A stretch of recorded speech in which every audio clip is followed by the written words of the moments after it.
very concerning when you think nationally that they're not replacing the machines.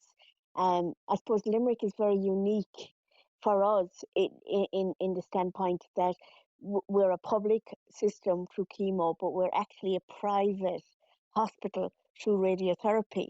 So, like the stats are, within a private hospital, I suppose there's not as much red tape or asking questions or finding funding. They seem to be above average to replace machines. As far as I can remember, they did replace a machine in Limerick in 2023. But going back years, when I did my treatment, I remember going in for the radiotherapy, and most days one of those machines they were working on to fix.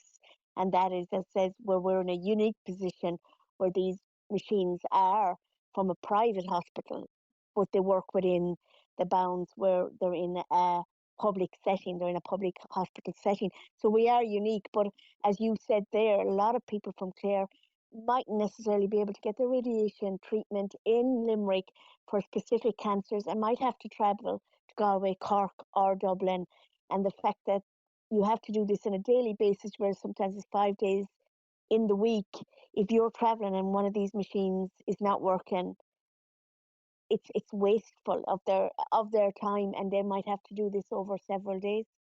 It's certainly disconcerting that 80% of machines at any one time need replacing, but regardless of how we got to that point, the focus now surely is investing and maybe repairing, replacing to make sure that we can get this number down as quickly as possible. Exactly. In fairness, they should not have let it get this bad. Like, if it's like everything else, if you know the lifespan of a machine is 10 years to work with, you have 10 years. So when you're getting to year 7, you need to be replacing this. And especially if it's used numerous times, like you're talking about 100 times maybe, or so a day, for sometimes up to a half an hour or maybe even a few minutes. So if you know this has only got a lifespan of 10 years, you shouldn't be replacing all these together.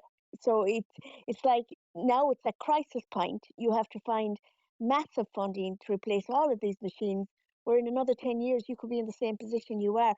These need to be trialed out, that you know that in the next, when these are replaced, you have to start replacing them even before that lifespan of 10 years.